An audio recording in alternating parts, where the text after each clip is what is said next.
Johnny, আরও একবার ২০১০ সালের পরে বিশ্বসেরা হওয়ার হাতছানি স্প্যানিশদের সামনে, কিন্তু বার্সেলোনা আবার মেসির আতুর ঘর। সমর্থকরা কতটুকু উপভোগ করছেন সেই দ্বৈরথ? ধন্যবাদ রেজা।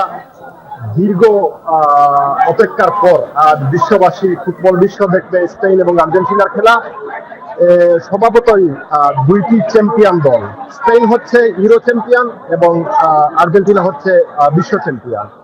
তো এই দুইটি বিশ্ব চ্যাম্পিয়নের খেলা অলরেডি আমাদের এই খেলা শুরু হয়ে গেছে এবং আমার মনে হয় বিশ্ব খুব সুন্দর গতানুগতিক খেলার বাইরে একটি খেলা দেখবে, যেখানে স্পেন বরাবরের মতো তাদের ফুটবল শৈলী প্রদর্শন করবে এবং আর্জেন্টিনা যেহেতু একদম শেষ মুহূর্তে ফুটবলের জয় তাদের হাতে নিতে পারে, সেক্ষেত্রে এই মুহূর্তে বলা খুবই মুশকিল যে আসলে কে বিশ্ব চ্যাম্পিয়ন হচ্ছে।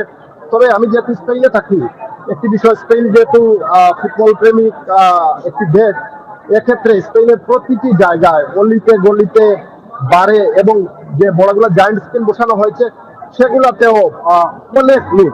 আমার পাশে, আমি যে শহরে থাকি বার্সেলোনাতে, পার্শ্ববর্তী একটি জায়গায় প্রায় 1,05,000 এই জায়গায় লোক সমাগম হবে এবং তারা খেলা দেখবে।